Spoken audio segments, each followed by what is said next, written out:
Welcome, everyone. A brief introduction. I'm Sirisha. I've got Renat here. Together, we run the Pittsburgh Java user group sessions monthly. We typically try to schedule these about on the second Thursday of each month. But if you want to know more about our events, updates, or any other information, you should definitely follow us on our Twitter group, Twitter handle, whatever it's called.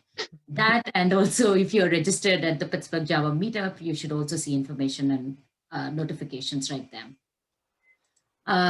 Also, we have 2 upcoming sessions planned for the months of May and June. So for May, we have Pratik coming and talking to us about cloud native anti-patterns. And on June 10th, we have Monica Beckwith, she'll be talking to us about the Z garbage collector. So I guess it's like for May and June, we have like sessions booked out. It's really amazing that we have all these awesome speakers come and talk to us in these Java user groups. So I hope you can all take advantage of these sessions. Speaking of awesome speakers, we have Matthew in the house. So Matthew Gilliard, the stage is all yours. You can quickly introduce yourself, and if you can share a bit about how the presentation and the workshop is going to be conducted today, right before you get started, that'll be awesome. Okie dokie. Should I go then? I'll stop sharing. Sweet. Once I figure out how to do that. Okay, here. There you go. Wow, nice one. It's all yours. Thank you, Sirisha. Thank you, Renat and Pittsburgh, for inviting me to speak. Yes, my name is Matthew. I'm based in the UK, where it's currently 11 p.m. So it's nearly Friday, and that's good because that's nearly the weekend. Yes, I work for a company called Twilio. We have an API for adding communications. I won't talk much about it, but adding communications like being able to send SMS, make phone calls, emails, these kinds of things to your applications. If you want to know more about that, ask me. And indeed, if you have any questions at any time, ask me out loud, or if you have to signal to one of the organizers to be heard, that's okay, or ask in the chat. I'll try and notice, but if I don't, then someone can poke me, maybe? We can help you out with that. Nice one. Thank you. So for this evening, I'm going to be talking about two-factor authentication. There's a talk which is roughly sort of 40 to 50 minutes long, depending on how quickly I talk. And then maybe a short break. And then there's a workshop session where we get to implement some of the ideas that have come up in the talk. And hopefully, like the idea of the workshop is that it's not difficult. I don't want anyone to get stuck. So there's like literally you can copy and paste the code from the instructions and get it all working. The point is to be able to understand the steps that are involved and see where those steps are sort of implemented in a typical Spring Boot application. It is. So first of all, I need to open with actually a correction. So if I press this button, you get to see me in the corner, and this is the page for the meetup page, and you presumably read this because you must have clicked on it to get the Zoom link. But breaches, I don't want to scare you, but frankly, as an industry, we're not doing great with our users' data. Breaches are making headlines more and more often. HaveIBeenPwned.com now reports over 10 billion compromised accounts. The correction is thanks to the good work of Facebook this week. This number is now 11 billion. I'm sorry about that. Yeah, every few months I have to go and up this by another billion. It's really terrifying how much user information, credentials, personal information is available online.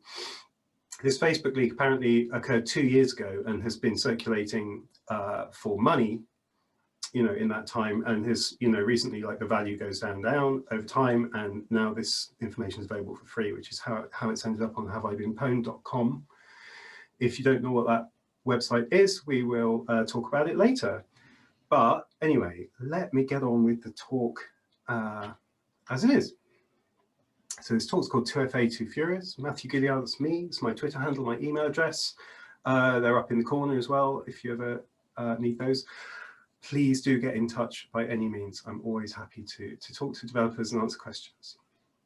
I'm afraid I started off with a correction, and now I have to follow up with some bad news, which is that there are bad people out in the world, like people like this, who you think maybe like, you know, collar and downwards is a sensible looking business person, but the balaclava, and I don't know actually very much about the climate of Pittsburgh. If it gets very cold and you do have to wear balaclavas at work, just be aware, like, there are certain, like, you know, associations.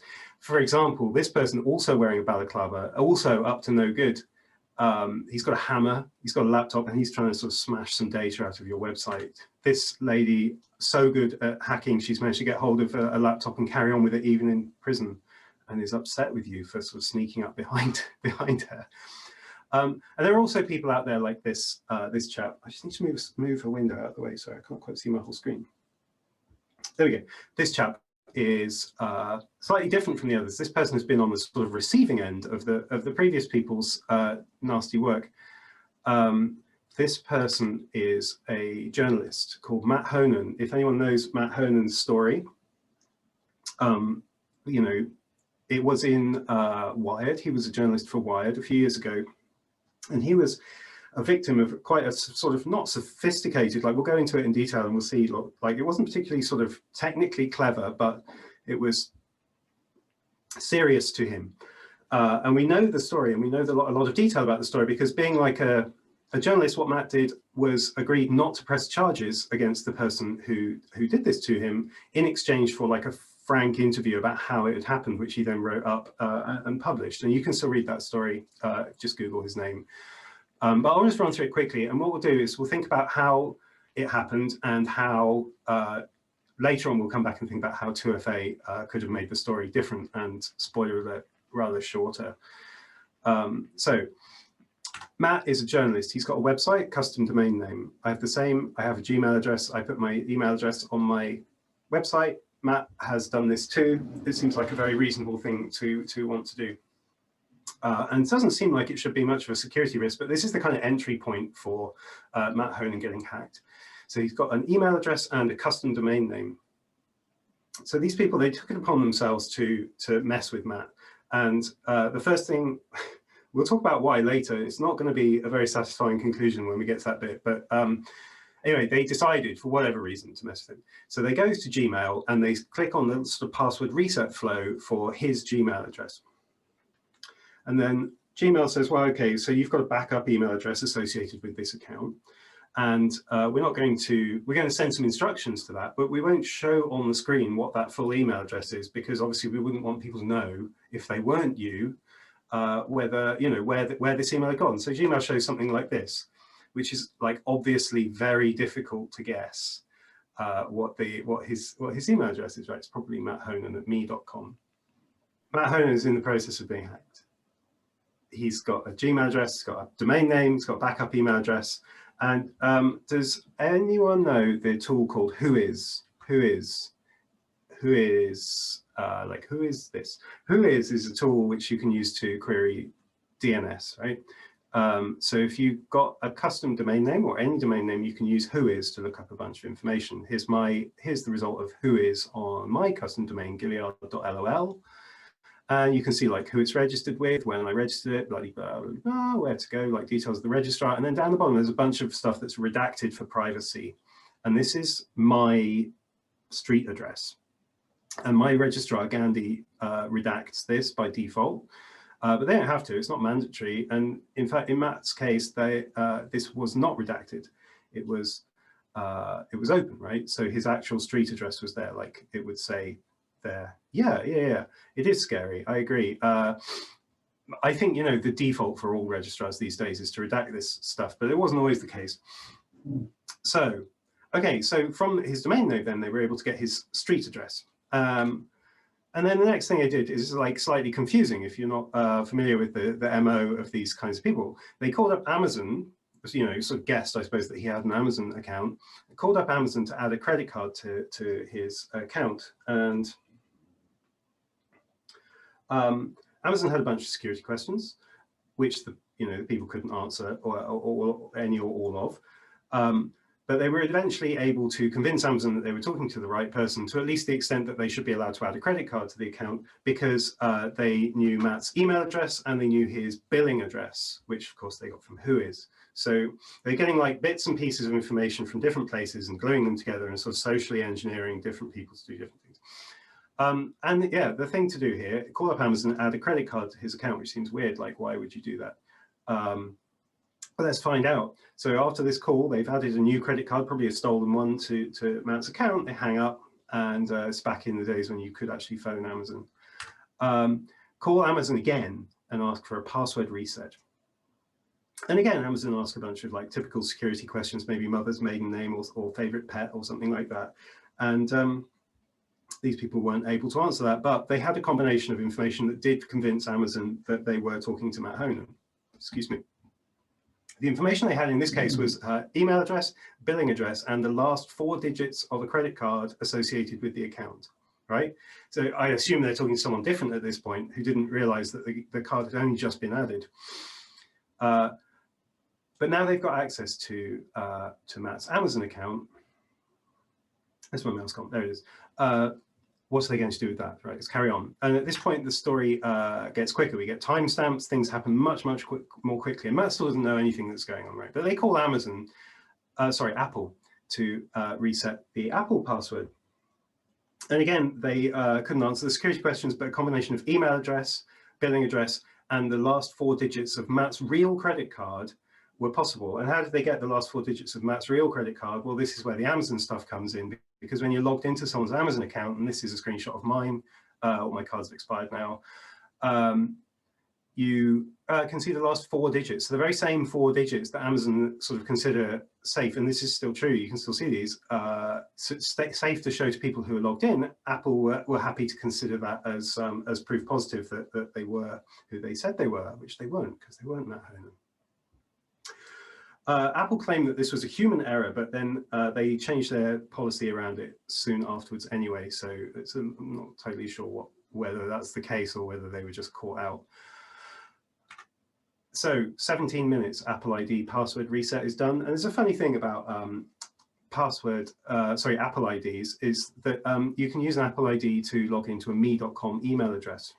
So once they've reset the Apple ID, they can log into me.com and re-trigger the Gmail password reset flow. And they were able, at this point, after only 2 minutes later, to reset the Gmail account password. And this is pretty bad news. Like, I don't know about you, but if someone had access to my Gmail, that would be a big problem. Yeah, it's a domino, and it's like escalating very, very quickly. A few minutes later, they wiped his iPhone using the Apple account access that they've got. And this is the first time Matt knows what's going on, right? Because his phone suddenly is like a brick, not doing anything. Reset his Twitter password using the password reset flow, which was done through Gmail. Wipe the MacBook, so remote locking or remote bricking of the MacBook, and deleting the Google account. And I want to point out, like, actually, this was the only permanent damage that Matt suffered, was that he had some photos on his MacBook that weren't backed up, which he never got back. Just family photos. They're very important.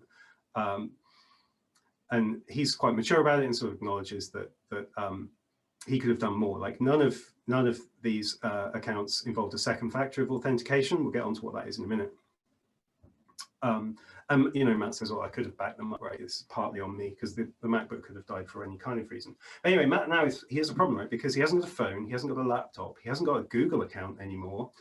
And then these people, their whole end game apparently was posting to Twitter, taking credit that they'd done that, posting some kind of homophobic, racist, you know, shit to Twitter. Matt has like @MAT as his Twitter handle, and that apparently is enough to get you, you know, on the radar of people who want to do this kind of thing just for fun. So kind of what's interesting here is, like, at no point did the hackers know any of Matt's original passwords, right? They were able to socially engineer, they were able to get into one account and get information from that, which enabled them to socially engineer their way into another account. And at no point was there a 2FA on any of these accounts. So talking about the Facebook thing, which I brought up earlier, and talking about how little bits of information about you or about a person can be used to sort of as a lever to prise open other accounts that can open other things that can open other things, and how like, there's a lot of things you can't change about your identity. You can never change your date of birth. You can never change your fingerprints.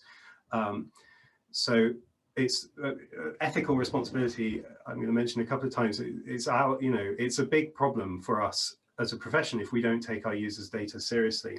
This is a section of the 500 million Facebook accounts that were leaked, well, years ago, but publicly leaked earlier this week. Phone numbers, full name, address, date of birth, marital status, or like relationship status, I suppose it is on Facebook. This is like, individually you might not think these are significantly important bits of information, or maybe the phone number is, but a lot of people will have their date of birth on Twitter, on their public profiles. And if someone gets enough of this information, they can use it to impersonate you and cause a lot of trouble. In the end, Matt wasn't really a victim of any theft or any kind of lasting damage apart from the loss of these photos, but it could have been much worse. Okay, so I mentioned passwords, and let's just hear quickly what this chap's got to tell us about passwords. So 81% of all hacking related breaches use stolen or weak passwords. And we all know what advice is, I suppose. We hear this a lot in our profession. Don't reuse passwords. Use strong passwords, use different passwords on each account. And this really necessitates the use of a password manager. I am a fan of LastPass. I've got several hundred accounts with different passwords, and it would just be impossible to remember like several hundred strong different passwords. So are password managers really safe? Is a question in the chat. There are a few different options. They work differently to each other. Some of them will, there are trade-offs in how safe they are. Some of them you will have basically an encrypted file, which you have the only copy of and you have the only keys to. And that seems like very safe to me, but it's at high risk of if your computer crashes or you lose the file with your private key in, then you've lost all your passwords. I strongly recommend using Password Manager. I will bring up Have I Been Pwned later, and we'll see what they have to say about password managers. But they're certainly safer than reusing passwords, and they're certainly safer. If you, well, this will come up a lot during the Have I Been Pwned section, which is actually right now anyway. So if you don't know, Have I Been Pwned? Let's have a look at it. It's on this screen here, right? This is a website. It's run by this chap called Troy Hunt. He recommends 1Password as a password manager, by the way. And what Troy Hunt's done here is he's collated all information that is already public. So he's not publishing anything that isn't already public, but he's collating it and making it searchable for the purposes of providing tools to let people increase their own security and their application security. If I look up my email address and see how many times it's been included in public breaches, the answer is 14, including like 500px, Bitly, Discus, Dropbox. And so, I have Dropbox. I used to have Dropbox. In mid-2012, Dropbox suffered a data breach, which exposed the stored credentials of tens of millions of their customers. Now, if I had been reusing my Dropbox password elsewhere, then I would be in trouble, right? Because that would be the password that people could use to get into all my accounts. I'll just type this password into this URL.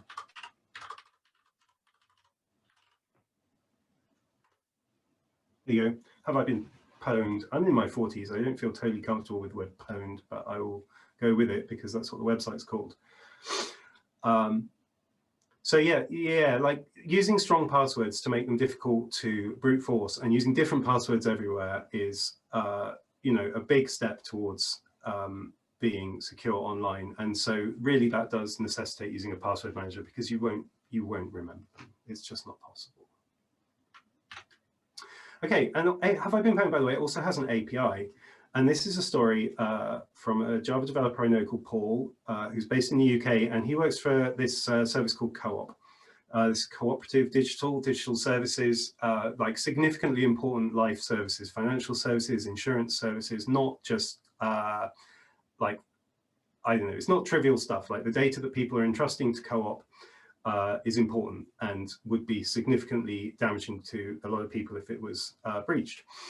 So Paul says, Have I Been Pwned is such a good service, and this is what you can do with it, right? We've hooked password validation to it to protect Co-op members. We see around a quarter of the people try to use a compromised password and then change to a safe one. And so this is the screenshot of the creating password section of Co-op Digital. And he's put in a password, and an API call to Have I Been Pwned will will say how many times that password has appeared in public breaches, and it won't necessarily link it to that particular account, but just if it's like a weak password. And we'll see in a minute, some passwords are, you know, are in their database millions and millions of times and are obviously like bad choices. So it says here, choose a different password. The one you entered appears in a list of hacked passwords. So really hope they take this behavior to other sites. Good shout. Paul goes on, right? When you reset your password, you can't choose a password in the pwned password set. And when you register, so first sign up, we started by just warning you so as not to impact conversion. We've since stopped letting folk use a compromised password even on registration, and it's had no identifiable impact on conversion. So that's a good thing, I think, from Paul and Paul's team at Co-op, because they're stopping people from using passwords which are already in public and will be easily hacked, and their data will be easily, you know, rendered available to people who don't own it, who shouldn't have access to it. And he's done the science on this, and he said it's actually not affected conversion. Their sign-up rate is unaffected by this. I skipped over a sentence, right? Between a third and a quarter of folk chose to use a compromised password anyway, right? So look at this. Choose a different password. The one you entered appears in a list of hacked passwords, right? Bear that in mind. Keep that in mind. Between a third and a quarter of folk chose to use a compromised password anyway. So I don't think that message could be much clearer. And still, like a significant chunk of people are reading that and going, never mind, like no big deal. And this is not trivial data, like I say. Co-op Digital is important life stuff. And it's not, you know, it's not a secret, right? Users of our software that we're creating don't listen to advice about good passwords. And it's not their fault, right? If there are studies showing again and again that people will choose bad passwords, easily brute force passwords, and they will reuse passwords, then it's not really ethically acceptable, in my opinion, for us to say, well, we told them that they should have done that, and even though there is a lot of evidence that they won't, even when they're told, that washes our hands of all kind of responsibility of that. It's really, it's not professional behavior to treat our users' data with that kind of levity, that kind of disregard for the security of it. We ought to do better, and we can do better. I'll calm down, and I'll calm down with a little quiz. I want to see if you're awake and see if you're all able to type stuff into chat. Hello. I'm looking for the top 5 most common passwords in the Have I Been Pwned dataset, and between them, these will count for hundreds of millions of leaked passwords, by the way. Have a go, type them into chat. I'm going to, I was going to have a drink, but I haven't got a drink here, but I'll wait a little while. Rinat, good guess. Neha, good guess. Any more for any more? Default, yeah, man, why not? Oh, I hear one last person typing. Hey, yeah, nice. Yeah, not bad, not bad. Those are all very close, and I'm sure actually between them they do account for a lot. 1, 2, 3, 4, 5, 6 is the most common password, and this is kind of lazy, right? You put your finger on the one and you go, and it's done. Yeah, you were close. You were close. Second place, 50% less lazy. Put your finger on the one and just go like half as far again. Yeah, really close. I hate password. Yeah, right. QWERTY. So this is the same, but one row of keys down. 6 of those. Next most common, password. Yes, of course, that's in there. Someone did guess that, didn't they? It's gone off the top of my screen now, but well done to that person. You get a prize. And 111111, which I actually found a little bit difficult to type because like you have to count whilst you're doing it, and that's slightly difficult. Okay, so we'll get to the point now, right? We've seen that users do not have good, we call password hygiene. We can't rely on just saying, well, you should have, and wash our hands of it. That's not, you know, ethically acceptable, I don't think. We've seen the damage that can be done by account access, you know, unauthorized account access. And we've seen like an example of how it goes. So let's talk about 2FA, two-factor authentication. And perhaps like you have an understanding of 2FA, perhaps you don't, perhaps you just think, oh, I know roughly what it is, but I'm not sure. So let's just like get our terms straight. I will explain what factors are and what it means to have two of them. Sounds obvious, I suppose. And then we will go from there. So this is my bank card, right?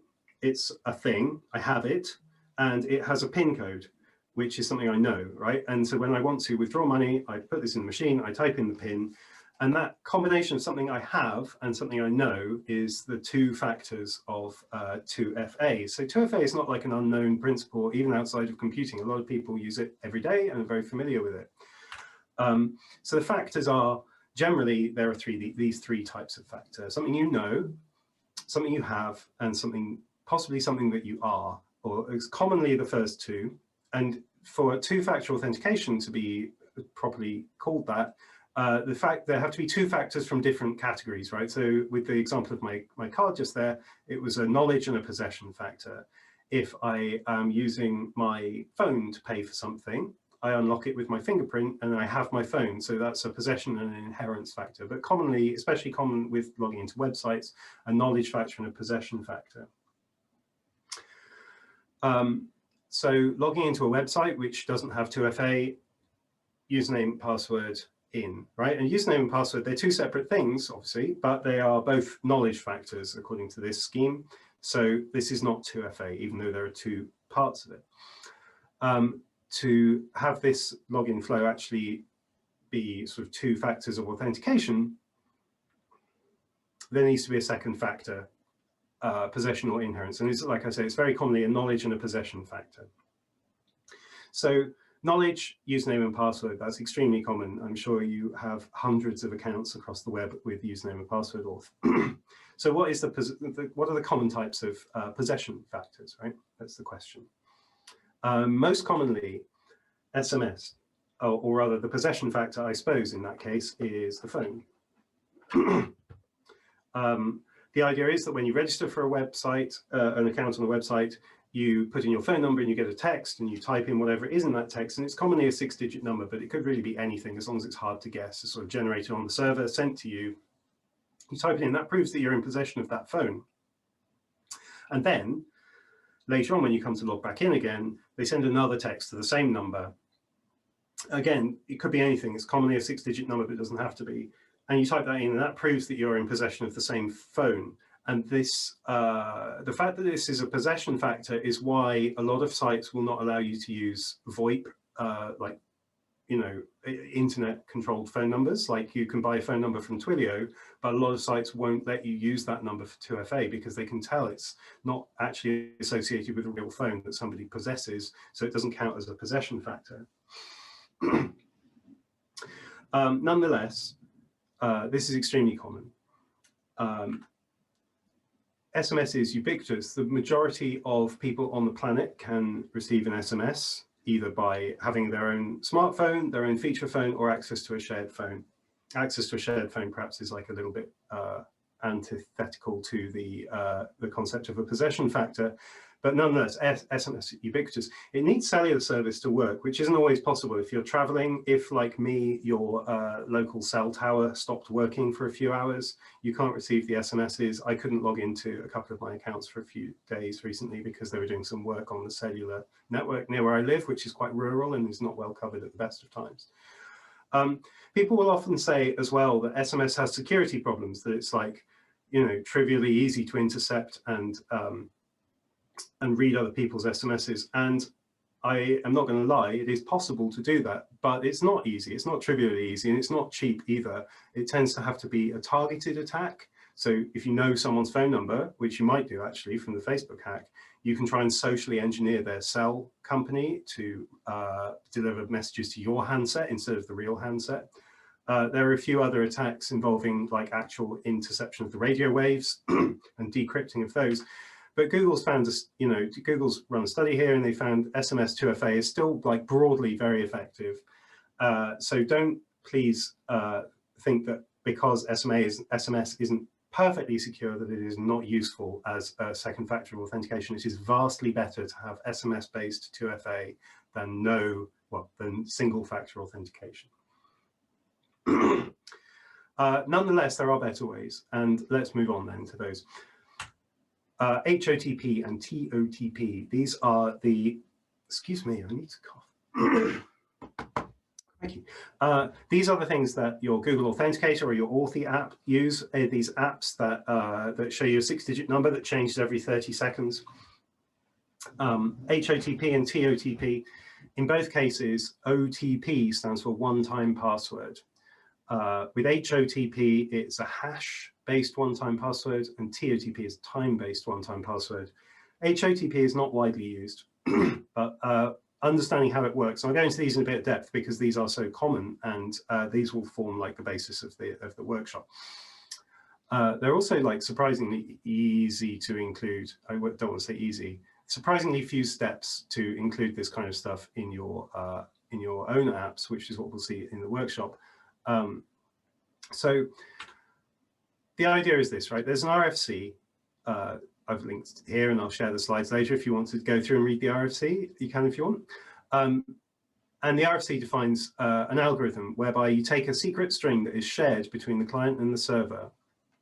So the person who wants to log in has a copy of this secret string. We'll talk about how this sharing is achieved in a minute. But the client has it, the person who wants to log in has it, and the server, the service that they're trying to log into, has this same secret string, and it's different for every user. There is a counter which represents the number of times the person has successfully logged in. And there is just a number of digits of the number. You saw it here. These are 6-digit numbers, right? So digits equal 6. So there is a hash function which takes the secret and the counter, uses the modulo to just truncate the last 6 digits, and that's the code. The implementation of this hash function is defined in the RFC, and so HOTP is a thing which whatever app you use, whatever service you use, if you've got the same secret and the same counter, you will get the same HOTP code. Every time the person logs in successfully, the counter on the server and on the client is incremented by 1. And so as long as you keep these counters in sync, you can use HOTP to log in repeatedly with different codes each time. The problem is keeping the counters in sync. So for example, if you generate a code and then don't use it to log in, or you want to use 2 clients, like maybe 2 phones or 2 copies of the app, then somehow there has to be some way of keeping the counters in sync between the client and the server, clients and the server. And there is no solution for this in terms of HOTP itself. There has to be like an out-of-bound synchronization method, which isn't very convenient. And you might say, well, okay, so let's say they've generated a code and not used it to log in. Well, we can just say, like, if they've given us the code for the current counter or the previous counter or the next counter, then that's okay. But then, eventually they'll get 2 out of sync. And you've also tripled the opportunity for someone to brute force this. So HOTP, like I say, is not widely used, but to understand TOTP, which is very widely used, it's useful to have gone through this first, because TOTP is extremely similar, but instead of a counter, it uses the current time. And it uses the current time block, where blocks are numbers of units of 30 seconds since the Unix epoch in 1970, right? So every 30 seconds, the current time block increases. And as long as your phone or your, wherever you've got the app installed and the server are in sync to within 30 seconds, it will work. There is nothing else that needs to happen for this to work, except the shared secret needs to be shared. Again, we'll get to it in a minute. So what do we got? we've got the current time block, number of digits, a hash. It's a different hashing function. It's a different RFC. But again, the fact that it's defined like this means basically you can use any app. You can use Google Authenticator, you can use auth, you can use the Microsoft one, you can use the Okta one. They will all generate the same code as long as the same, for the same account, as long as the clocks are in sync. The RFC stipulates that all calculations have to be done in UTC, which is sensible. So it will work across time zones. Doesn't matter where your server, where your client is, because this uses UTC time. So it's more secure. It is, as long as the secret is shared securely, which again we'll get to in a minute, there is no further need for any kind of synchronization between the clients and the servers.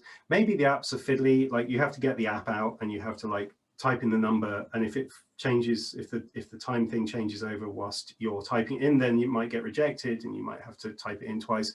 I don't know, apps are fiddly is a bit of a weak con in my opinion, but I didn't want to put nothing. So I've done enough talking for a bit. Let's see some hacking. And unfortunately, I don't have a balaclava with me. You'll have to trust my credentials. So what I've got here, here is some Java code. It's a Maven project, and it's using this library here as a dependency, JOTP, Java One-Time Password Library, right? And it's just, it implements the RFC that was mentioned here, RFC 6238, right? So it does do HOTP as well, but like I say, I'm not going to cover it. There's a secret, and normally you would use like something that generated a random string. I'm going to say it's this string, which I generated randomly because I want to I want this demo to be predictable. We take the current time in hex because that's how the algorithm wants it, and then we call otp.create. We pass in the secret, the counter, the number of digits we want, and the fact that it's TOTP, and then we print it, right? So perhaps I can run this. There we go, 596.328. And run it again, 596.328. And this part of the talk sometimes takes up to 30 seconds. Bear with.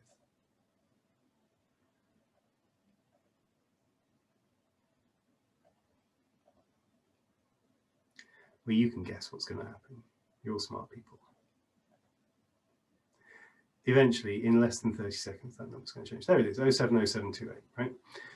So if we've shared this secret with someone and they're using an authenticator app, which implements the same, algorithm as this, then they can get, time is the same wherever you are, relativity aside. So at least to within 30 seconds, they will be able to generate the same code. When they try to log in, they can submit you a code. You can generate the same code. You can generate a code from the same secret, and if it's the same code, then you know that they've got the same secret, and that's a possession factor because you know that they've got some device that's running this, which is the same device that they had when they logged in. So let's quickly get to the bit that I keep promising, which is how these secrets are shared.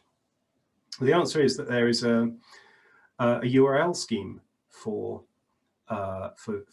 these details.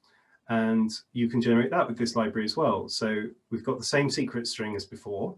We still want 6 digits. It's still TOTP. And then just for ease of showing it in an app, there is a service name and a username there. So if we run this, we can see OTP auth ://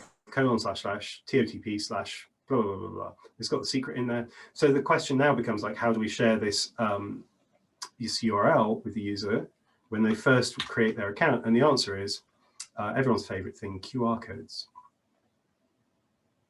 I'm going to use the Google Charts API. Clicky link. There it is. So what you can do right now, and I'm going to do it, I'm going to show you my phone. That's a picture of my dog. I'm going to open up Authy, and I'm going to add an account. And I'm going to take a photo of this QR code. I'm doing it live. You can see Sirisha's face down there on my screen. Save that. So if you scan this QR code, you should be seeing the same 6-digit code that I've got on my screen there, 929082. I'll leave it up for a second to get some thumbs ups or yeses or no's, but hopefully not, hopefully yeses in the chat.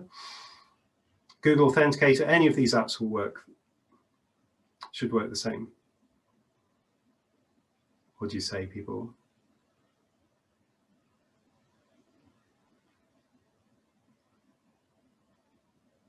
Oh, yes, Neha, thank you. Confirmation. Sirisha as well. Nodding, good. Cool, Rinat, nice, thank you. And so we can go back to the code, which is where? Here. We can run this previous example again, because we've got the same shared secret. That's why I've got it hard-coded rather than randomly generated each time. We can see 063696 generated like server side and the same generated client side over on the right. Now it's just changed, so I run this again, and it's changed on the client side. So my computer and my phone are in sync within a couple of seconds. And that's what you need to do to implement this kind of one-time password. It really is just a few lines of code, and the difficulty is probably more about like working out where to put those lines of code in your framework, which is what we'll be looking at in the workshop in a minute. Cool. So the next type of thing is push notifications. This is the next kind of possession factor after TOTP, and you can delete that account from your auth apps now. By the way, I don't think it'll actually let you log in anywhere sensible. Now the idea here is if I'm building a service and I want to give people push notifications, then like I typically use Okta. We use Okta at work for this. The service I'm building has to have a relationship with someone like Okta, and you as the user has to have the Okta app installed. It won't be just any old app. It has to specifically match the service that I'm using. The idea here is that when I try and log in, when someone tries to log into my service rather, I make a call, like an HTTP call or whatever, to my service provider, which is Okta in this example, but it could be Authy, which is part of Twilio. We do this. They'd send a push notification to your phone. This uses end-to-end encryption. It doesn't use any shared secrets. It uses like asymmetric key encryption, excuse me. And so it really just asks your phone a yes or a no question, and you press a button. And sometimes it's a little bit more complicated than that. Sometimes it can ask you like to type in something that appears on the screen, but the idea is the same, that you've got this, this agreement between the service you're trying to log into and a push notification provider, and then that you've got that company's app installed on your phone, and you can push notification. And so imagine like if someone had tried to, you can set this up with Google, for example. So imagine if Matt Honan had got a push notification that just says, someone's trying to reset your Gmail password. Is this you, yes or no? And he clicks no, and then like that's the end of it. There's no social engineering possible. You know, at that point, there's no me.com, there's no Amazon or Apple involvement. As an end user, you do not need to create an account on Okta. Well, Okta has to know. Let's think through how it works, right?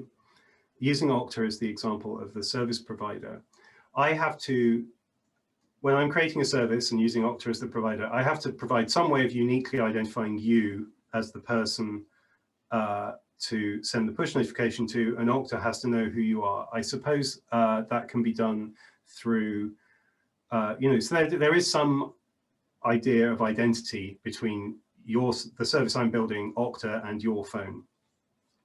I suppose that is done by email often. If you've seen LabCorp, I don't know LabCorp, but yeah, there has to be some shared identity between the sort of push notification provider, the service, and you, and that can be by email address, by phone number. If you're using Authy, it's by phone number, but it doesn't have to be. So cool. Okay, yeah. So with Okta, it's email. That makes sense. I'm trying to think, like, it's years since I actually created an Okta account, so I'm struggling to remember it. But yeah, end-to-end encryption, no one-time passwords, no shared secret. That identity is just passed over HTTPS, over encrypted channels. The only thing it's like a little bit annoying about it is like you need to have a whole bunch of different apps. And it's not that annoying because once you've installed them, you don't really have to do anything to them, except when you get a push notification, you just have to click yes or no if it's not you. So that's it. That's the three most common. Those account for like the vast majority of 2FA schemes. Yeah, SMS, one-time passwords, and push notifications. I skipped over, oh no, I mentioned biometrics earlier, didn't I? Because I was talking about using my fingerprint to unlock my phone. And if you use, there's an interesting thing that if you use, so my bank card in here, I can pay contactlessly with a card in shops up to a limit of £45, which I suppose probably about $60. Beyond that, I need to put the card in the machine and type a PIN. So actually that means it has to be two-factor authentication. Just tapping a card isn't 2FA, it's a single factor, right? It's just a possession thing. Above that limit, I have to put the card in, I have to type the PIN. So there's two-factor authentication there because it's a knowledge of the PIN and a possession of the card. But with the phone, it's different. I can pay contactlessly up to any amount that my bank will allow because it is 2FA, because in order to enable things like Apple Pay or Android Pay, you have to set up your phone to unlock, either by PIN, which is going to be a knowledge factor, as well as the possession factor of having the phone, or like I said earlier, with a fingerprint reader, or if you use an iPhone, then Face ID is a biometric factor, so it's an inherence factor.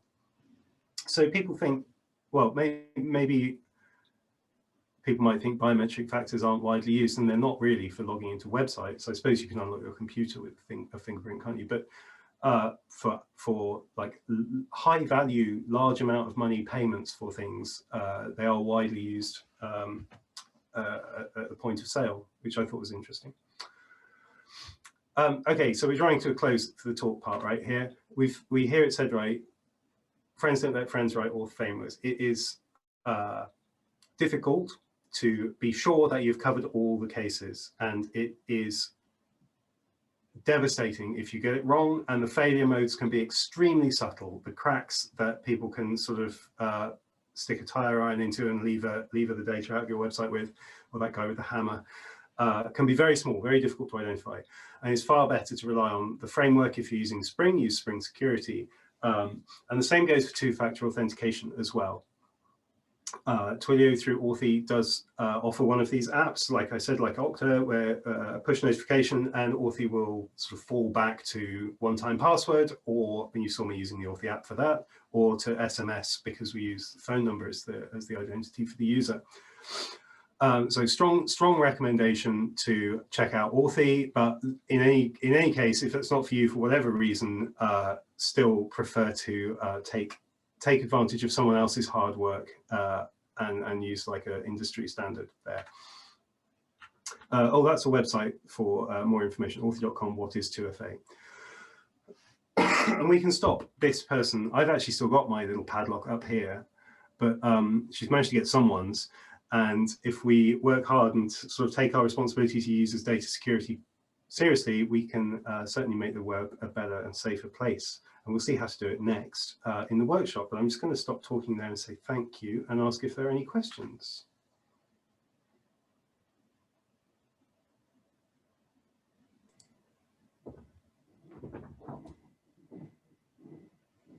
Doesn't matter if there aren't. Just assume that means I've explained everything perfectly. Now, you did already ask yours. Thank you. Appreciate that. Okay. Let's go then to the workshop. Now, someone, I think this may have been Sirisha, shared the link. Neha did. It is confusing, as we've learned. No. It's, I'm just forgetful. It's scrolled way off the top of the screen. I'm sorry. Yeah. I shared the link. If you want to share it again, right. Let me just put it back. That would be super helpful. Hey, nice. Oh, everyone's sharing it. Thank you very much. What you get if you go here is where have I put it? Here. Oh, I'm slightly in the way. I can actually move myself. Oh no, that's not myself. That's the other thing. That's myself. This is a GitHub repo, and what I would ask you to do is when you clone it, remember to be checking out the tag that's called start here. There are several stages, well, three stages to this, and they're all checkpointed in terms of tags in the Git repos. So if you just clone it at the main branch, you'll be looking at the finished version, and you won't have a lot to do then to get through the workshop. So check it out at the start here tag. Here's the line for how to do that. And what you'll get is this, a Spring Boot application with a few things in it. This is the class with the main method, and you can run it. I'll just wait for Spring to start up. Should take a couple of seconds. Off it goes. Move that one out of the way. There we go.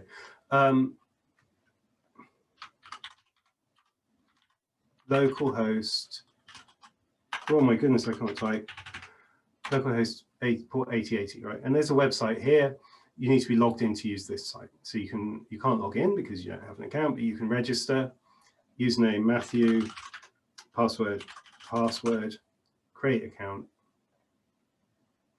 Thank you for creating your account, and then you can log in. Matthew, password, and click on login. And then you're logged in, right? And it says, hello, there isn't a lot. And you've got a personal page, which is another lovely picture of my dog. And then where you can log out again, and that's it.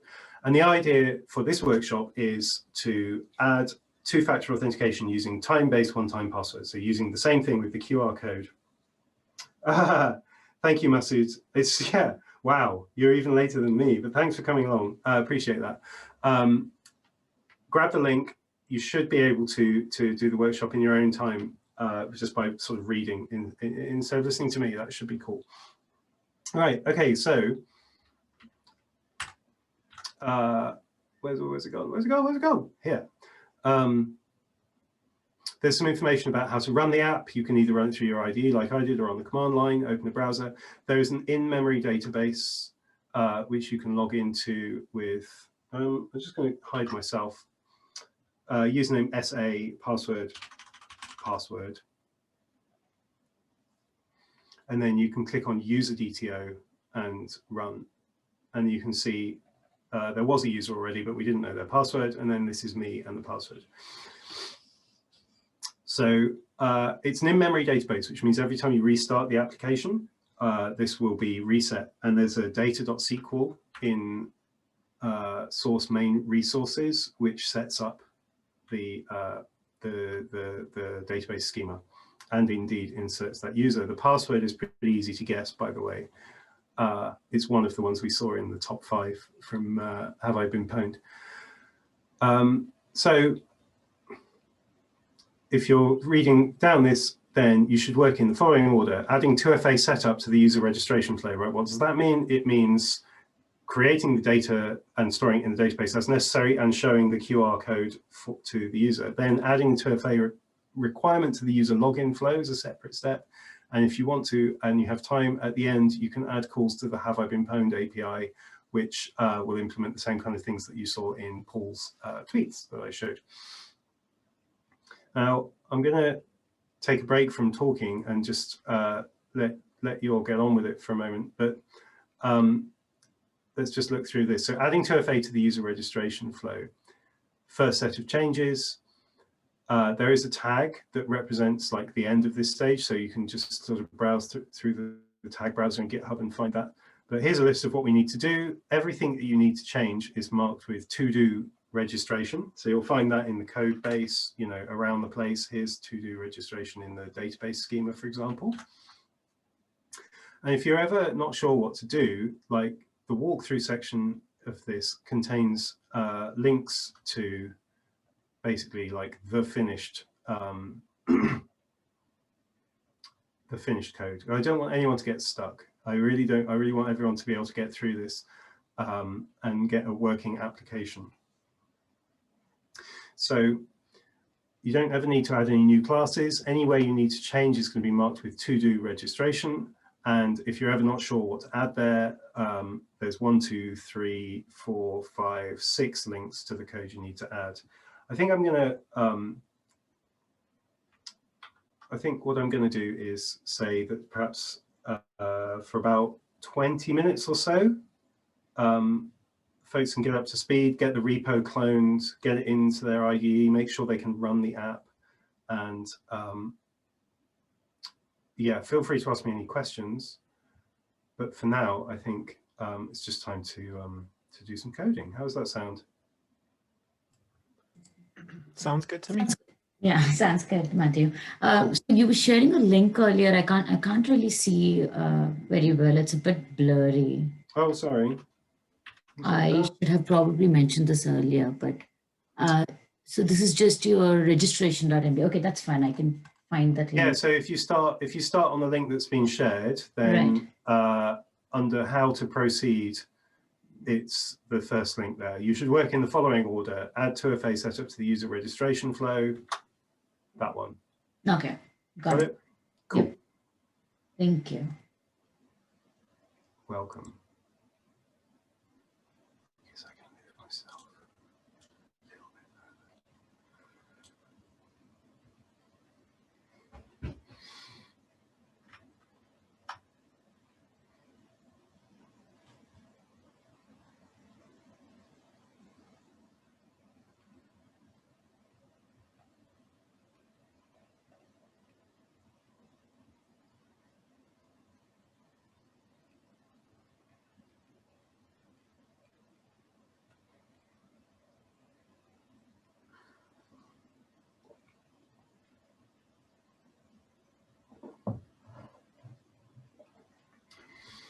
Thank you, Neha.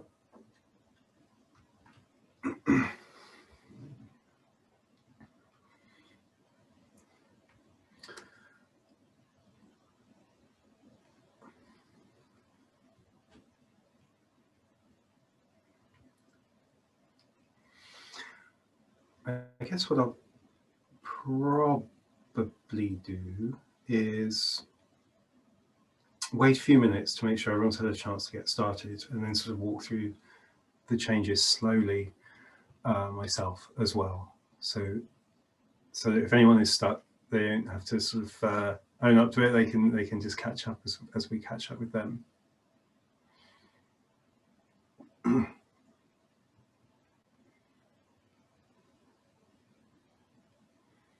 Surisha, glad to hear it. I feel like I should have some background music actually. Background music. You're going to play some background music, you said? I feel like I should. It's a little bit strange being completely dead air, isn't it? Maybe I can do that actually. If I just put on some music, I wonder if you'll be able to hear it.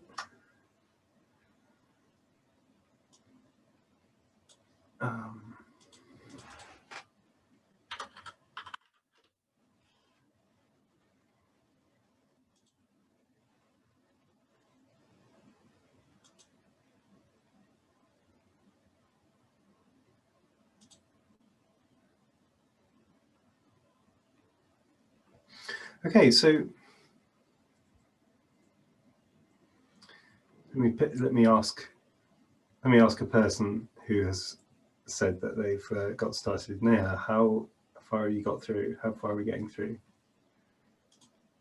Oh, I checked out the project. I was able to run the project, and I'm just checking out the first step, uncommenting the POM file. So yeah, I'm just on that. Cool. Okay. Matthew, I do have a question for you. So for the second step, you said modify the data the SQL file.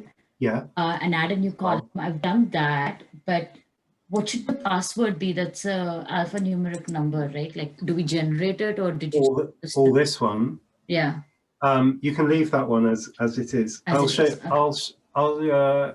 Yeah. I mean, the password for this user is actually password, and Spring has its own hashing and salting sort of algorithm that has transformed it into this for the database. You can leave it as it is, but anyway, you're not using this account. So you could put anything in here. Okay, got it. You will need, like when you add a new column,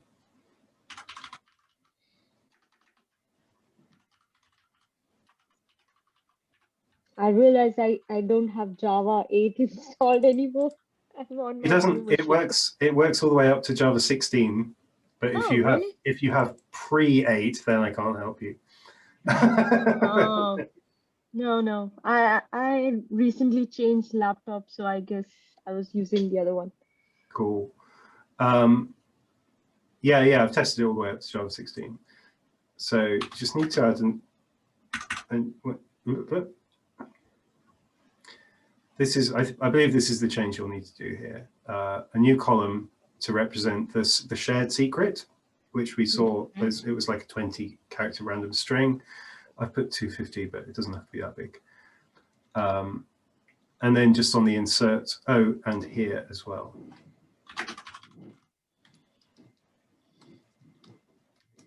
Be like that.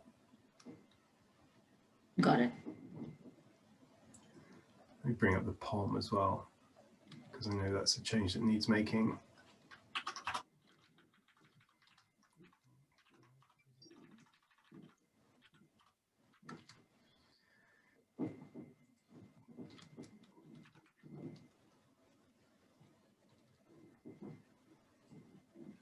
I'm going to just remove my face so I can see the restart button. I'm seeing the same screen as you are, right, with me overlaid on it. So if I restart that,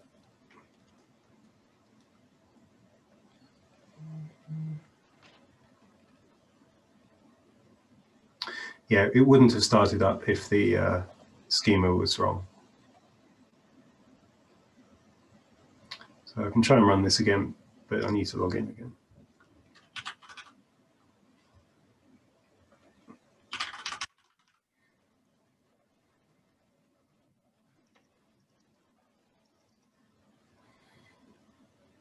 So there you go, there's the extra column on the end.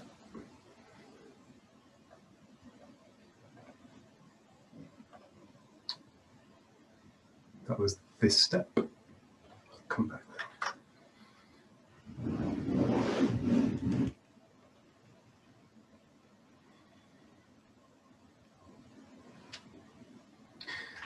User DTO, and Spring's doing the mapping directly between user DTO and that database. Yeah. So just one of these. Yep. And it's got to be called the same thing that we called the column. Secret. The thing is, though, as I put this as a note to myself as much as to you, when we very first create the user from the details that the user provides through the user registration form, then they do not have the secret. We create that for them one step later. So at not null and at not empty are not appropriate here. That's right. In fact, we just added a new row with empty secret, right? So that's right. I put not null in the schema, but empty string there. And it won't, by the time we actually get to write it to the database, it won't be null, but it will be null when the object is first created. So that's why we don't need those annotations there.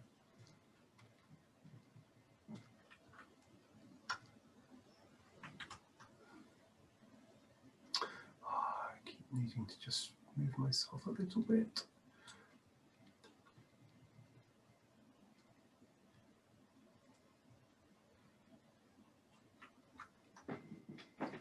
So in the user service,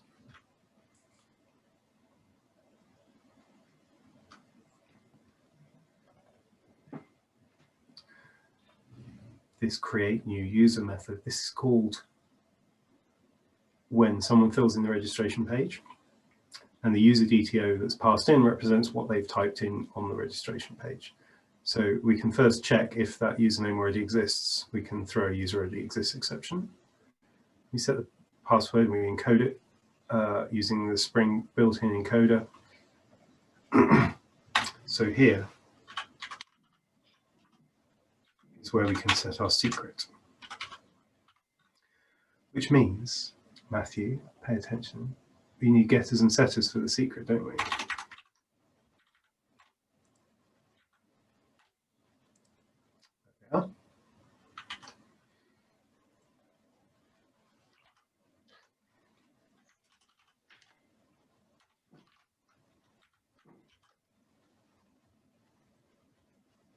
This is the line that actually writes it to the database. So by the time it goes into the database, that secret is not null. So the DDL still makes sense. Hey Matthew, Hi. quick question. I think I was doing some setup. So in the data.sql, if I have to add a new user, what should be the password? Or You can I don't- use the same? You can use the existing one, or you can actually delete this completely, because you don't need to add new users here. You want to be able to add new users through the registration page of the app. So Okay. all I did here was I added the new column, and then on this Hmm. insert statement, I added secret there and just an empty string. I didn't change this password. Okay, thank you.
So what I've done, if you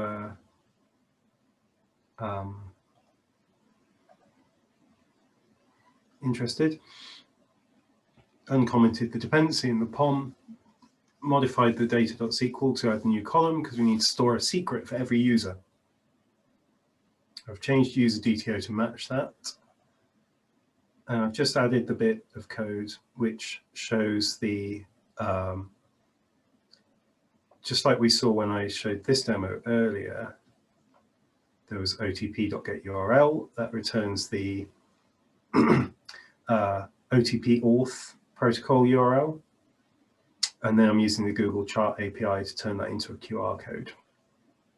And that's exactly what I'm doing here, using otp.getURL to get the OTP auth protocol URL, and then using Google Chart API.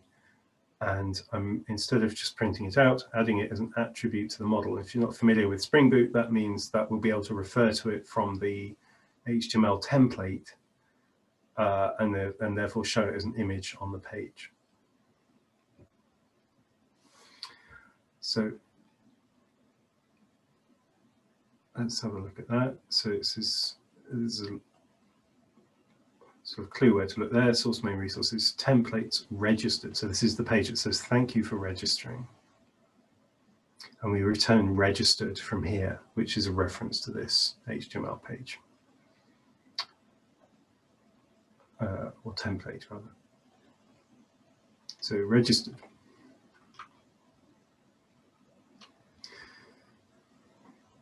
So it's just like hello username. So this is the kind of templating that you can do once you've put stuff in the model attributes with Spring Boot and the time leaf support.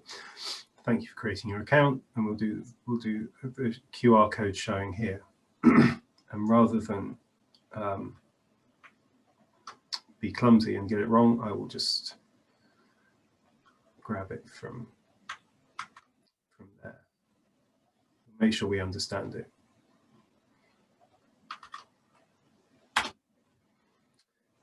So there's a paragraph of scan this QR code and add this site to your 2FA authentication app. You'll need it to log in, and then we show an image, and the source of the image is that, which is 2FA QR URL. Exactly that is what we put in here, 2FA QR URL. And that URL is the chart API's URL, which is wrapping the OTP URL. Whew.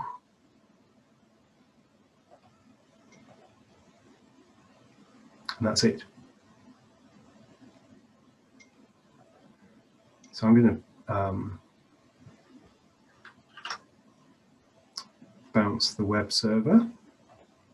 Could you also increase the font a bit, Matthew? Absolutely can, absolutely can. Although all this code is exactly the same code as you'll see if you click on these finished code links, but yes. Cool. Some of the lines are quite long. So my default, this is my default font size now. It's huge and I really like it. I'm really like, when I was younger in my 20s, I used to really get into like having tiny fonts and having loads of stuff on the screen, and now I'm all about just being able to sit back and like read easily. Yeah. But yeah, it's a compromise because in terms of like the some of the code, there is actually like some fairly long lines of code here, so it's like, I don't know where the balance is.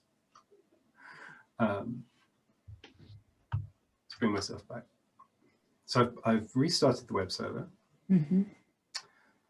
Let me know if you need some time to catch up, because I've sort of gone through that fairly like,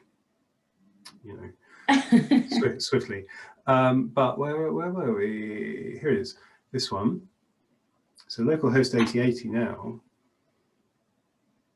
You need to be logged in to use this site. I click on register here. Matthew, password, because I'm an imaginative genius. And here you go. I'll bring up my phone.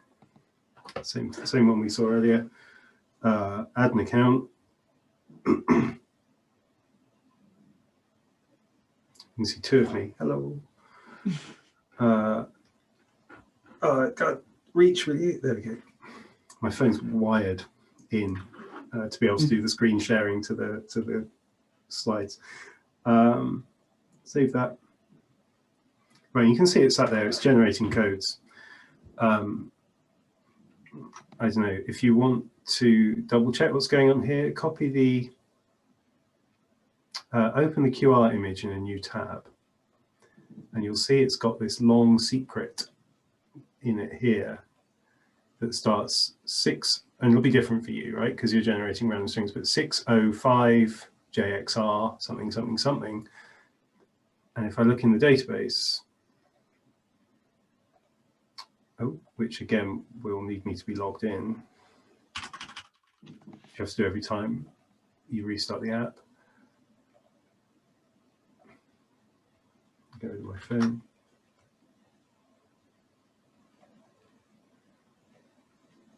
Too many windows on my screen.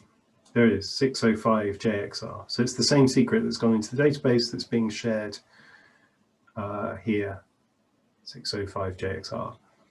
So that's the secret being shared, being generated on the server side and being shared to the client through the QR code. However, when you go to log in, we have not implemented any change that requires you to actually use those codes to log in. So that's part 2. And if you want to give me like a thumbs up or some other positive signal that you're happy with this registration phase, and it doesn't have to be immediately. I'm happy to wait for a few minutes for people to catch up if that's fine. That's fine. Much prefer you take your time and understand it than rush you through it. Rinat, thank you. We'll wait a few minutes. I got some Ribena.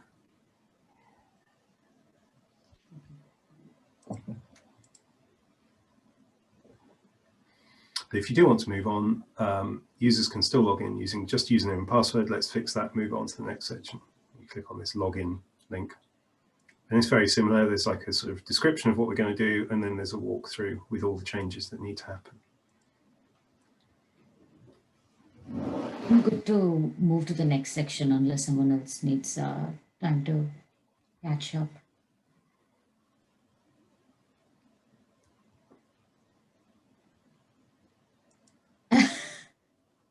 Countdown. Right, let's move on to the next section then. But if you haven't managed to keep up, then absolutely no problem. Hopefully, well, you can just jump to the tag actually if that's what you want to do, or you can keep working through it at your own pace. Yeah, but there's the login section. So again, I'm slightly cross about how my face is just over the edge of that.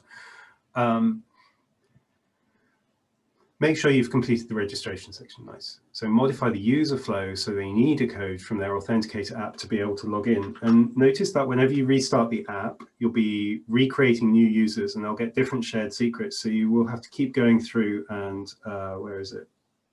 There, removing the one you've added because you'll need to add a new one once this is done. So point is, when the user logs in, we need to grab the 2FA bit. So we need to provide the user with a way of giving us a 2FA code when they log in. We need to grab that code from them, retrieve the user DTO from the database, which will have the secret as a property on it, generate the code from that secret on the server side. So we know the current time and the shared secret on the server side. We've got the 2FA code that the users provided, and if the one we generate server side and the one they've provided match, then we know that they know the shared secret, which is, you know, that's considered strong enough proof that they have the phone for it to be considered a possession factor. This time the lines need to change the mark with to-do brackets login, and there are fewer changes, 4 changes this time. And then you get some emoji. Congratulations.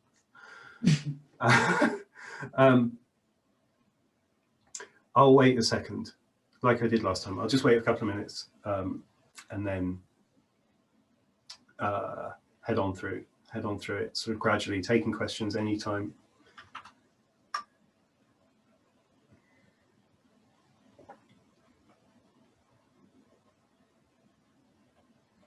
Yeah. So the first thing is going to be this login page. Big that up a little bit for you. We can ask for username, password, and 2FA code all on the same page. Some sites, you may have noticed, will ask for those 3 things on consecutive pages. And there are good reasons for doing that, but none of them are security related. It's more like, depending on your username, they might do different things on the back end before they ask you for the password and that kind of thing. If they need to do, if they need to call some kind of third-party service to sort of set up an authentication flow before asking you for your password and that kind of thing. But for our purposes, yeah, another field on this page is absolutely fine. I have no idea what LastPass has got in there for me. It's not me. So the code for this login page is login.html. And again, it's a time leaf thing. It's not just HTML. It's got some tags which have sort of some fairly limited logic. If there's a user message, then show the user message, that kind of thing. The user message is going to be the thing that says, thank you for registering, you can log in. So here, add a field here for the user to provide a code from their Authenticator app.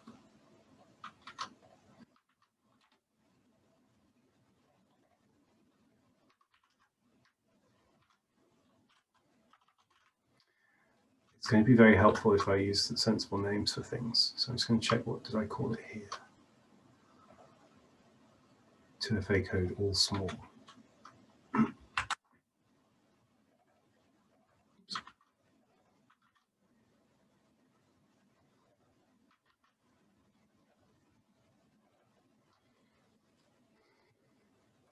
This type property in HTML controls whether it's shown, whether it shows as a, this is type input and this is type passwords. It's whether it masks out what you've got. I think for our purposes, it's quite okay to show the digits, helpful sort of way of double checking that you're not making any typos as you type them in.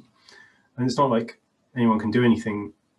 Well, if someone were able to shoulder surf and read that number, they'd have like maximum 30 seconds to use it, and they'd need to know your password. So I don't consider that a very, very strong, severe security risk. So I'll just type equals text it. And on the server side, although we don't do it in this app, actually, you could prevent the same login twice within 30 seconds on different machines. There's no reason why you couldn't do that.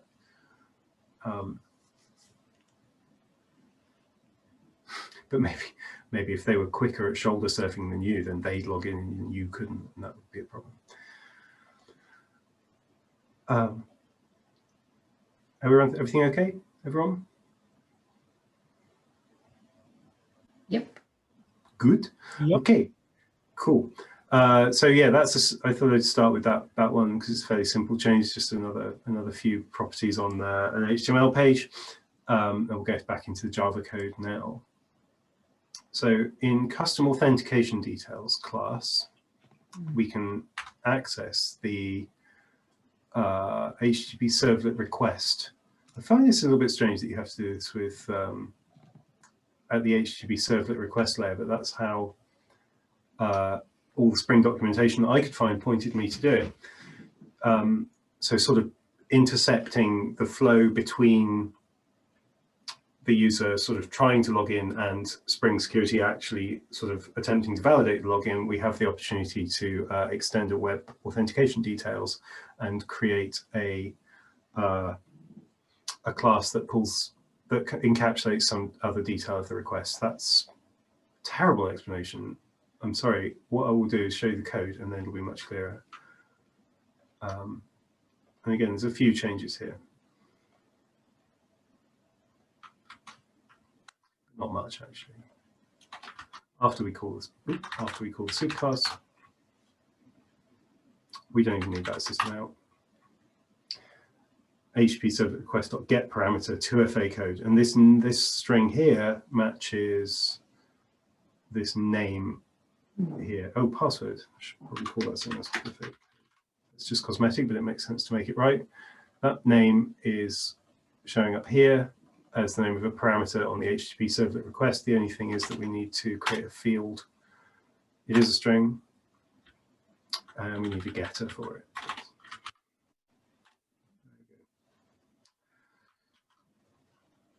Would you also add any validations on the information that you've just received at this point, or does this happen at a later stage? Is that embedded into the Spring security part of it? Let's go and see where this class is used, and that will hopefully answer your question there.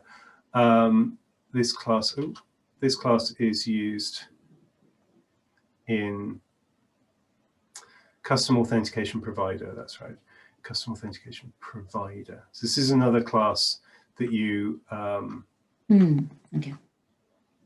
You extend one of the Spring classes, and you can do your own checks. So this particular change is the one with the most lines of code. So I'm quite sure I'm going to make a mistake if I don't. And actually steps 3 and 4 here are both in the same place, and the code follows on from each other. So let's just take number 4. And we'll see exactly how that works. So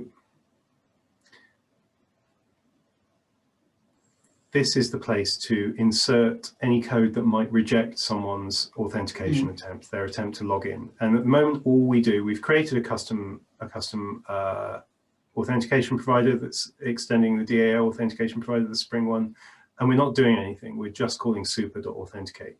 But in here, we can add this code. We need to be able to check some details from the database because we need to be able to know the user's shared secret to be able to tell if their 2FA code is right. So we just, I'm using AutoWire injection of the user repository, which is the, it's a standard Spring. You just create an interface and it creates the implementation for you. Sorry, that's probably not big enough. Let's try and find a happy middle ground. And then we need to do some imports. I don't know why IntelliJ sort of stops halfway through. Import, import, nice. So what we can do in this method is we can throw an authentication exception if we decide that the user shouldn't be authenticated. And if we don't, then we can just defer to the superclass, which is the one that will check the username and password against the database. So before we're checking username and password, we can do this check here, right? So the authentication class that's passed in contains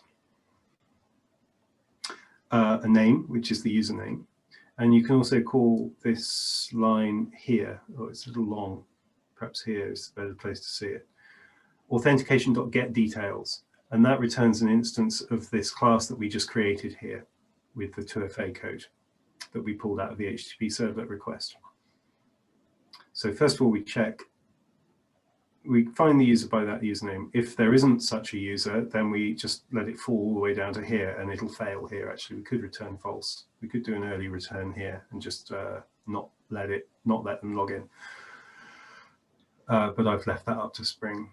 This needs an import, so. Assuming we've got a user DTO, then that user DTO has a secret associated with it. From the database, we know the current time, we want a 6-digit TOTP code, and we can use those to generate our server-generated code, and we can get the custom authentication details class, which has the client or the user provided login details.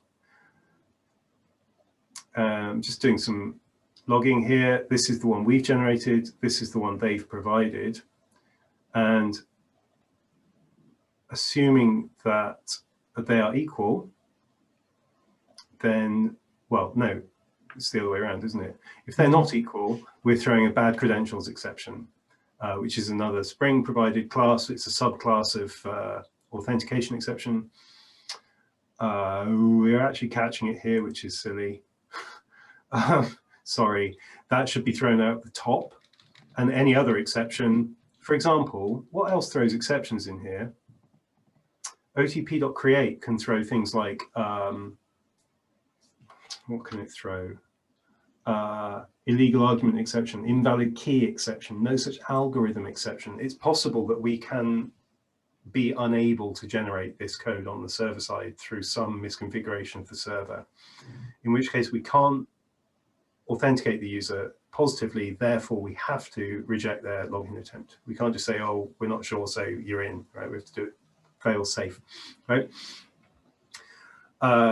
So yeah, if they provide the wrong code, bad credentials exception, anything else goes wrong, authentication service exception. Assuming it all goes right, it falls out the bottom of this, and we call super.authenticate, which is the one that then checks username and password. And that's it, actually. That's all the changes. I was going to go and ask what was next, but the next thing is to test it, which means moving myself out of the way of this button for a second.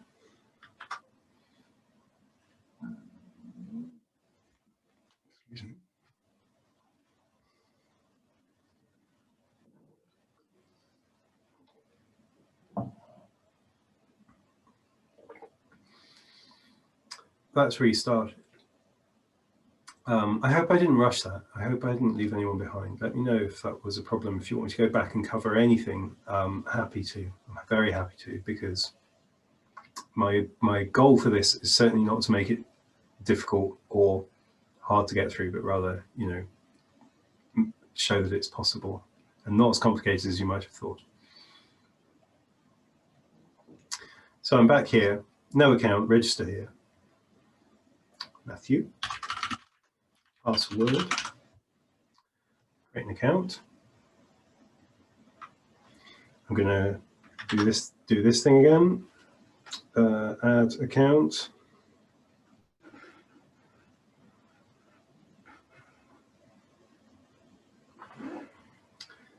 I have to add it again because, like I say, the generated secret will be different. But now I've got one, and I go to log in, it's asking me for the 2FA code. And if I type in Matthew, and I type in password, and I type in like the wrong thing, bad credentials exception. I haven't shown an error message here, but you could. But if this is a leap of faith. If I type in the right one, 369, you can see I've got about 20 seconds to do this. 583369. Hey, I'm logged in. You can see my personal page. You can see my dog. My dog usually sits there, but he's decided to go to bed in the house. So I'm sorry you don't get to meet him in person. Anyway, log in again, and we can see this is about to expire. So if I try and log in with 583369 again, you can predict what's going to happen. But just for the sake of completeness, I will show it. Won't let you. So that's it. Well, that's it up to the optional extra step, which I would really dearly like to show you because I really think it's cool, the Have I Been Pwned API inclusion. But I will leave it up to the organisers who've been kind enough to invite me and the audience has been kind enough to bear with me as to whether or not there's sort of 10 more minutes of time available. Yeah, I think I would like to see it, so it's cool with me. Same here. Yeah. Okay, cool. Thank you. I'm glad to be able to do this. So,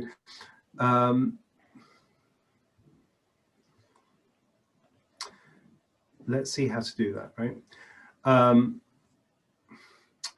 There isn't quite so much of a walkthrough for this, but it's represented in a tag in the repository. And I've been a little bit, I wouldn't say lazy, but like to keep the code changes from being too sprawling, I've implemented most of the code in the web controller, which MVC kind of fans might not like. But there's a Have I Been Pwned client library. Let's see this.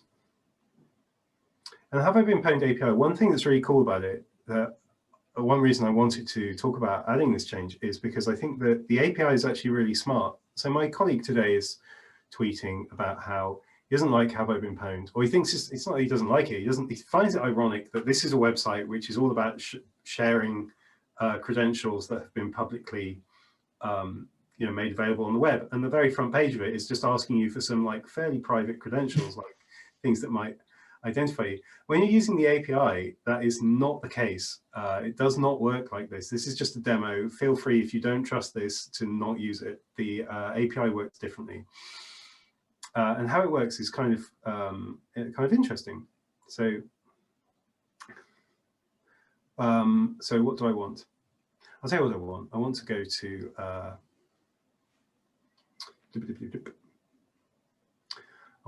the Have I Been Pwned? Oh, I'm still in the way. That's what I want to do. Tag.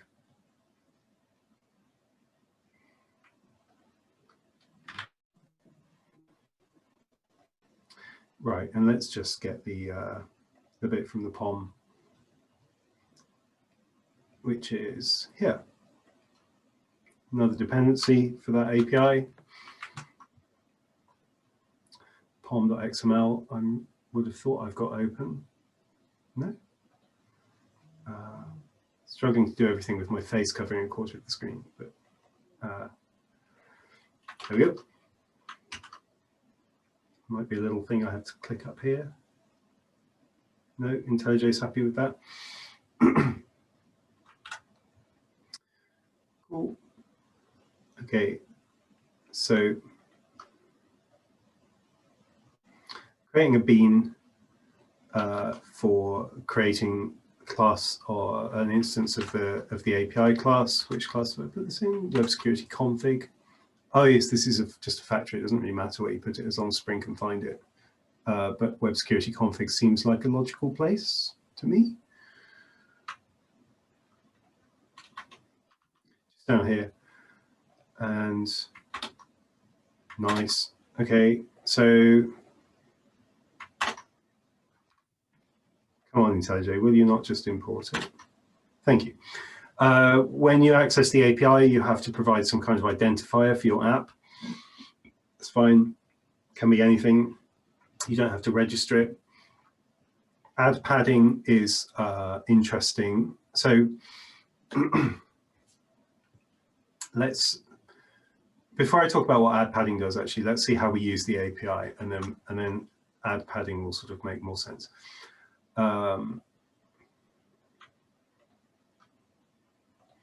So I've got a new private method. This is going to go into the web controller. Web controller. I guess it doesn't matter where it goes. Stick it at the bottom. Oh no, sorry.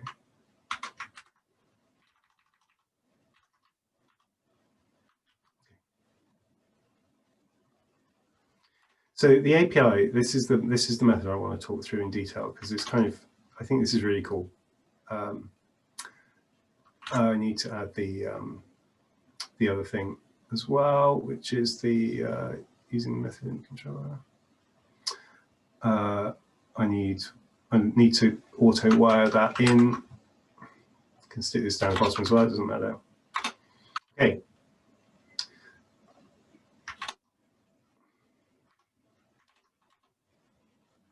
Nice. So when someone provides us, so we're not checking usernames and passwords. All we're checking is passwords. Just when you give us a password, is it in that database, yes or no? Or we can ask how many times it's in that database. But for here, we're asking, is it in that database, yes or no? And what we do is we take the, we make a hash of the passwords. So this is the hash method provided by the API, or the client rather, for the API, and the details of how to make this hash provided, by Have I Been Pwned by Troy Hunt, who sort of runs that website. So we make a hash of this password, and then we grab the first 5 characters of it, and then we grab all but the first 5 characters. So we get a 32 character hash, and we grab the first 5 and the rest. Bring myself in so I can gesticulate more. There you go. Grab the first 5 and the rest. And the first 5 is all we send to the API, right? So what we get back is a list of all password hashes that start with those 5 characters. And then we need to check which of those match the rest of the hash that we created. So all we're sending to Have I Been Pwned is the first 5 characters of the hash of the password. And it's sending back the hashes of all the passwords that start with those 5 characters. There's a pretty detailed explanation of how this is how this was designed to protect user anonymity. And what the add padding true thing that I mentioned earlier does is it tells the API to pad the responses so that they're all the same size. So you can't tell even from the size of the response how many things, it'll just pad it with zeros at the end. And it's all over HTTPS. So what we do then, we say, we got the password, we take a hash, first 5 characters of the hash, send that to the Have I Been Pwned API, stream what it sends back, filter for things that match the rest of the hash, find the first, and get count is how many times that password appears in the data set. If find first doesn't find anything, then we return 0. So I hope this code makes sense. If you're familiar with the Streams API, I really like the Streams API as a recovering functional programmer. We do not use a salt for this hash because we are not storing this information anywhere. And if we were to add a salt to it, sorry, I just noticed that question. If we were to add a salt to it, we would need to tell the API, the Have I Been Pwned API, what salt we'd added. So what they've got is a huge list of passwords, and they hashed them all. And what we're doing is taking one password and hashing it and sending a bit of that hash, and they're telling us what hashes have that bit in it, and then we're checking the rest of it to see if the actual password that we hashed is in their list, without else ever telling them the password or even the full hash. So I really like this. I think this is a clever bit of API design. The last thing to do then, so this is a method where you pass it, in the end, this is a method where you pass it a password and it tells you how many times that password appears in the database. I'll tell you what I could do actually. Quickly print out get, new, I'm just going to do something cheeky, get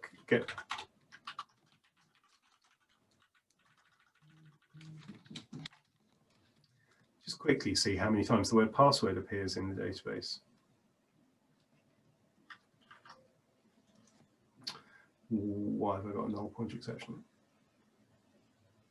Oh, because I'm doing, sorry, yes, because I'm doing this without Spring, and so it doesn't have this, hasn't done anything. Sorry, we'll add it to the web app, and then that'll be easier, won't it? Because we'll be in Spring's context. So using the method in the controller. Oh look, we can, yeah, we actually can just do that. We actually already do that. So this is on the user registration. Where exactly was it on the user registration? It's here, right? Oh yes, that's right. Before we even create a new user DTO, this has got an exception possible on it. We can reject the password using a sort of Spring security built-in thing where we can reject the value of password with this message, and this message appears in, I'm going to say messages.properties here. So we're going to need to add a new thing there, which I'll copy out of the repo as well, because it's got some templating in it. Source main or resources, messages.properties, and you'll see like this password is already seen, and then there's a templated number. So we'll see how many times it's seen already. That should be enough for rebooting the application. Going back. So I've glossed through this a bit because in the interest of time, you'd rather see something working than watch me struggle with my typing. But we get, with that sort of fairly small amount of change to the code, we get this thing now where I can say, oh, I want to be called Matthew and I want my password to be PASSWORD and create an account. No, this password's already seen 3.8 million times in Have I Been Pwned. Choose a different one. Hey, yeah. Sorry, I've been missing your questions. What is the significance of that number 5? That is a question which you will find the answer to in some detail on the Have I Been Pwned API documentation, but it's a compromise, isn't it? Because obviously if you just choose the number 1, then you would get back like 1/64th of all of the database every time you made an API request. Whereas if you sent through the whole hash, then you would be revealing too much information over the wire about what password it is that you're checking. So, so this is the exact, well, this isn't quite the exact message. This is very similar to the message that I showed with Paul. You know, you can, Paul, my friend Paul, adding to the Cooperative Digital website. So let's say I want, oh no, I don't like password. Let's say PA55W0RD, because I'm like, oh no, that's already in there 43,000 times. And now I've got like a challenge, because actually I've got a thing for password that isn't in there at all. And oh no, even the password oh no is in there 4 times. And this is where having a password manager will help, because you can generate a secure password that is, I mean, I hope, yeah, yeah, just 4. I'm surprised too, I suppose. Hey, see that password, which was, there you go, now you can log in as me to my local host. But the, you know, there is a huge space for password manage, sorry, I was reading and speaking at the same time. Password managers are great, yes, there's a huge space of available passwords, and password managers will uniformly randomly choose from that space and will be able to pick passwords that don't exist in Have I Been Pwned, different passwords on different accounts, even for the same people, you know, because I might not think I'm protecting any useful data, but if my username password database is released, it's a fact that users will be using the same password somewhere else where the data is important. So yeah, take users' data seriously. I'm sure you'll do. I'm sure you understand my my stance on this now. You know, don't think of it as their problem that they're using weak passwords. The tools exist to protect users' data, which is our responsibility as sort of professional software engineers. And yeah, use, oh no, that didn't work. Yes, use a password manager if you can. Like Have I Been Pwned, they recommend 1Password. That is an established, audited, you know, trusted thing. I use LastPass. LastPass recently introduced the thing where you have to start paying to use it, and I'm completely glad to, because, you know, of how much value I get out of it in terms of my own peace of mind. Yep. So there you go. That's it. That's the end of the workshop. That's the end of the talk. It's the end of my session this evening. I'm really glad to have you all stick around and go through it with me. I'm glad to hear in the chat that people were getting through it and getting things working. And last chance for any questions. No, it's not the last chance for any questions, because, like I always say, there's all this information about how to get in touch with me. It's on the screen twice. I would welcome any questions now or at any time in the future. Not a question, but just wanted to say this was a great session. Always been interested in 2FA stuff, and it's fun to see how easy it is to implement with knowing the right frameworks and the right tools. Yeah, thank you. I appreciate that. I mean, I was kind of blown away when my colleague showed me the details of how the Authenticator app works to create that 6-digit code. I was like, what? It's just that? Oh, yeah. It's like 2 lines of code. Whoa. Yeah, I'm glad to share it with you. Thank you, Renat, for that kind comment. I like the way it's very easy, because I've seen Spring Security used and the API, and you just plugged in everything. It wasn't that difficult. I mean, yeah, I will say, like, difficult at least. when I said, like, you know, my colleague showed me this thing about how the Authenticator app works, and I was blown away by how simple it was. I will have to admit, I did not get like the same feeling when I saw the Spring Security documentation. It's all there. It's all there. But like the hardest part of putting this talk together was getting the information out of that. So if you're able to use this this repo just as a template for you know, building a Spring Boot app with Spring Security and just learning where the kind of points are to intercept, then like by all means do, please. I'd be glad to have helped. You can start the repo as well if you like, Don. Thank you very much. Yep. We did. Start. Renat and I did because we Who's know doing it Don. right now. Yes. A big fan of starring repos. I see a question about the presentation of the final code being available. I will share them on Twitter. I can share them directly to Sirisha as well, if that's helpful. But yeah. So the final code is already on GitHub repo, right? Absolutely. When you come to this repo, the main branch, which is to say like the one you'll see up front, is everything with have I been pwned all the way. And if you do want to go back through it, then the tags are here. Perfect.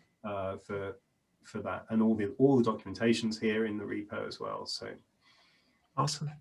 Yeah, basically just this link and follow your nose from there. Perfect. Thank you so much, Matthew. I know firstly it's like 1 a.m. for you. But a beer. Yeah. Oh yeah, you should definitely celebrate. Post-presentation beer. Yeah, it's the post-presentation beer, I suppose. Yeah. Thank you so much for joining us today. It's a pleasure. Thank you. Yeah, for running a jug. Like, and I was saying to you before we started, I used to run a user group before the pandemic hit, and we haven't been able to keep it going. And I really appreciate that you have done that and that you've invited them. Very pleased. Thank you. Thank you for those encouraging words.